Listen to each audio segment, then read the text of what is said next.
Hello everybody, my name is Alex Dahl and I'm a mineral grinding specialist. In today's video we're going to talk about two commonly used grindability metrics to assess ball mill circuit performance or to perform grinding mill sizing for industrial ball mills. So we'll start with a problem statement. Plant designers and operators want to use laboratory tests for ball mill circuit design and for benchmarking of operating plants. And the two metrics we're going to cover, the ball mill work index and the MIB index, both of these are empirical measurements that we can use to help solve this problem statement of how to go about circuit design and circuit benchmarking. So the laboratory test, they both basically are reinterpretations of one set of data that you're going to get out of a bond grindability test for ball milling. You can see the apparatus here is literally just a little ball mill that sits on the bench in the lab. When you run the test, the procedure that's laid out for the bond ball mill test is exactly the same procedure that gives you the MI number and the work index number. So both of these metrics use the same apparatus and the same procedure, and you can compute both of them from a single test. So that's a very nice feature of these two metrics. With one test in a laboratory, you can pull out two indices that do slightly different things. Both of these indices are sensitive to particle size. So when you're running a bond ball mill grindability test, you must try and pick the closing size of the test to give you an 80% passing size, the P80, that approximates what you're going to see in the operating plant. So if you're doing a design for about a 180 micron grind in the cyclone overflow from the ball mill, you probably want to choose a 212 micron closing side on that screen, which should land you somewhere in that 180 to 190 micron P80 size. If you don't get that exactly right, you can see from these example graphs, there is going to be a little bit of variation in both of the metrics, and commonly the MIB index is much more sensitive to the particle size than the ball mill work index is.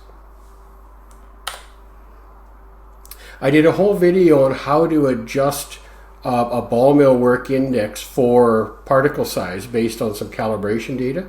So I'll link to the video where I work through how to actually compute this using Josephin's equation. And the MIB, you can do a very similar thing. There's also a paper that's posted on my sagmilling.com website that describes the procedure to do this, so that tutorial is available. So how are the ball mill work index and the MIB number, how are these similar? So more generally, the work index and the MI numbers are both coefficients in their respective equations.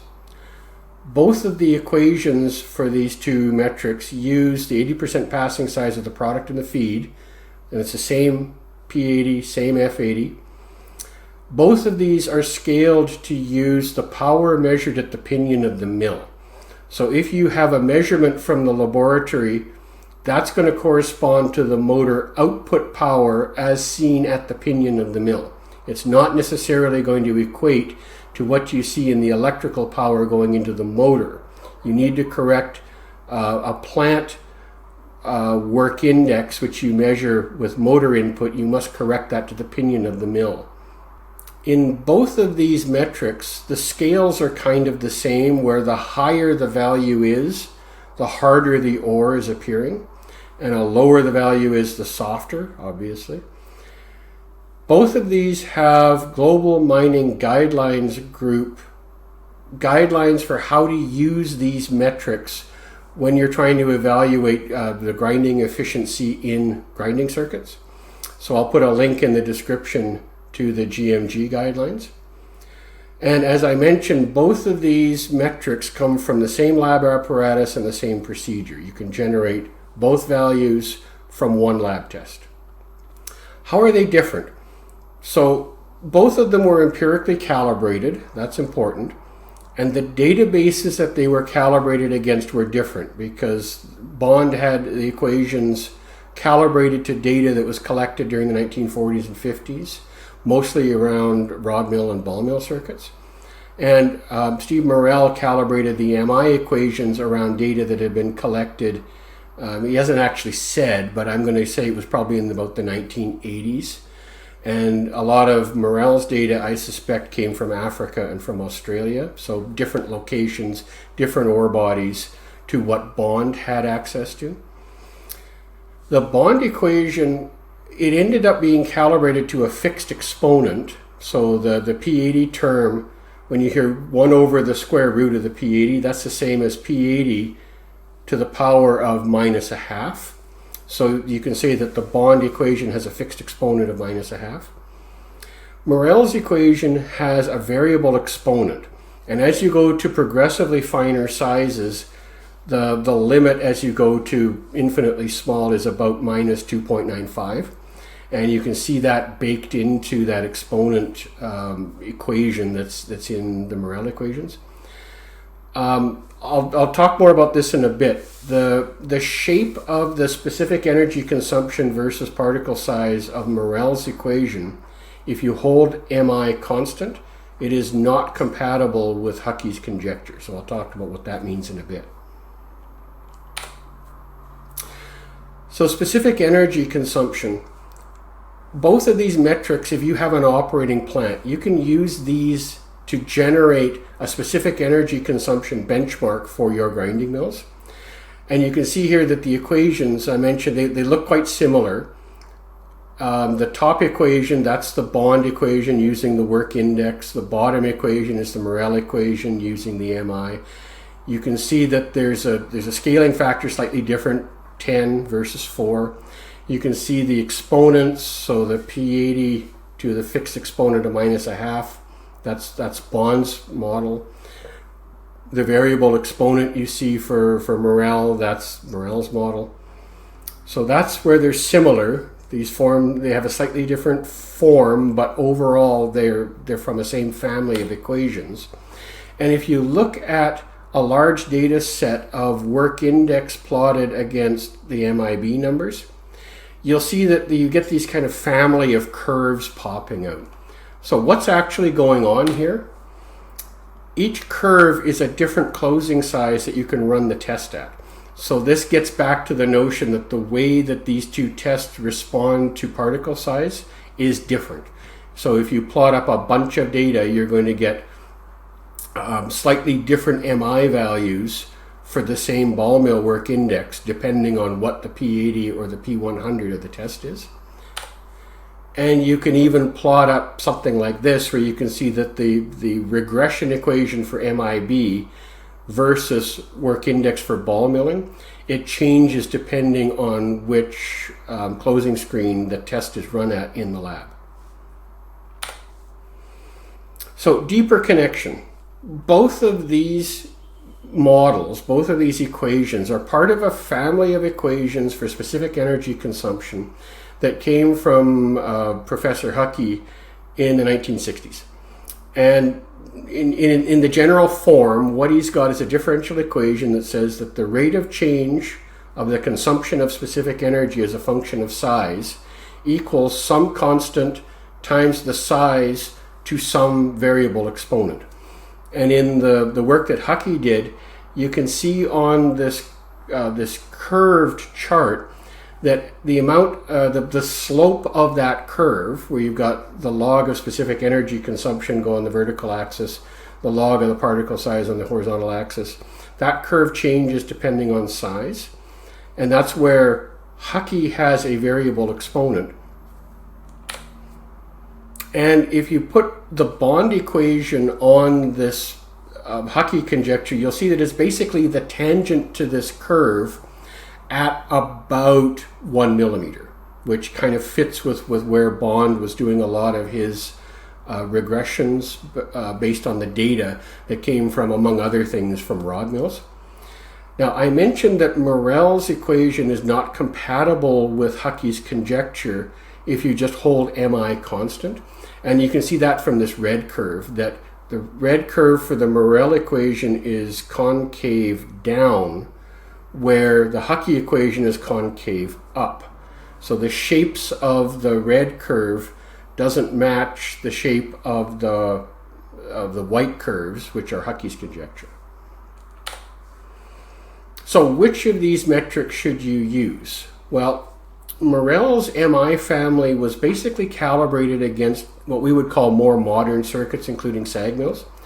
Bond's equations really weren't, because modern sag mills didn't exist at the time that the data collection was happening that Bond did his calibration against.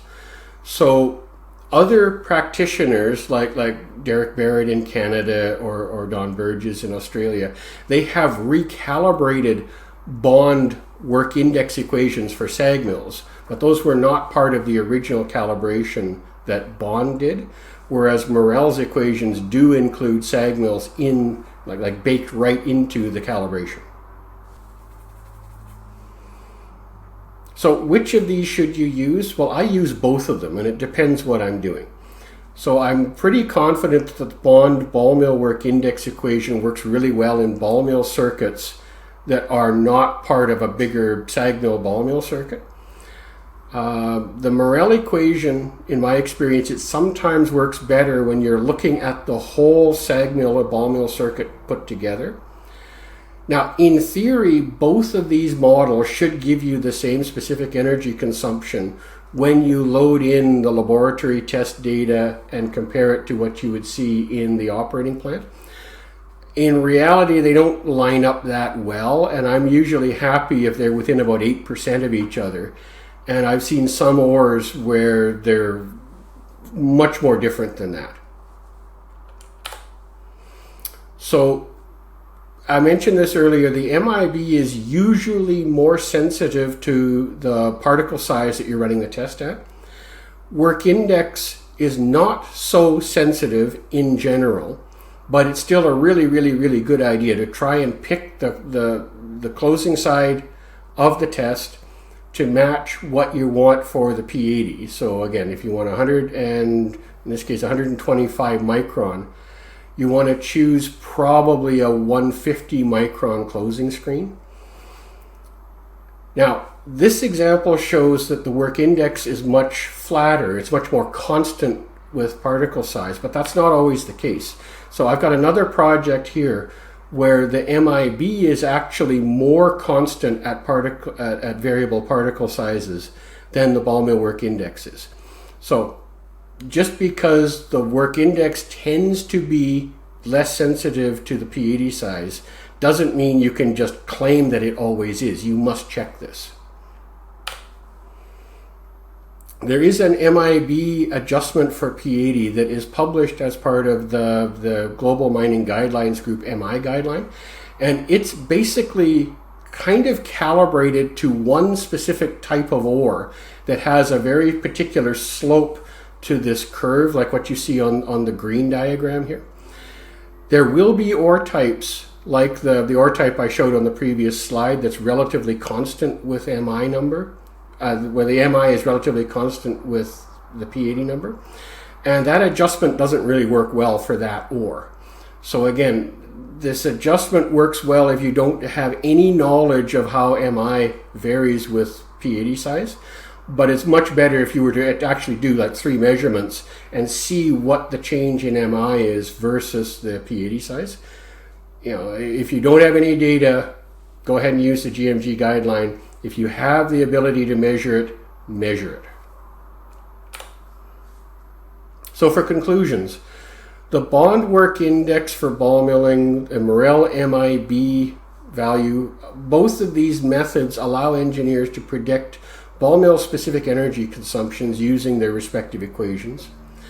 The equations and the metrics are different, and I showed you how like the work index doesn't change in a reliable way that will allow you to predict an MIB number unless you add other factors like the closing screen. The work index for ball mill is generally more stable than the MIB number for repeat tests at different P80 sizes, but it is ore dependent. So it's always wise to check your ore's variation with work index and with the MIB number by running multiple tests that give you different P80 sizes and generate these signature plot curves where you can see what the specific energy consumption looks like as a function of size, or the work index versus size, MI versus size.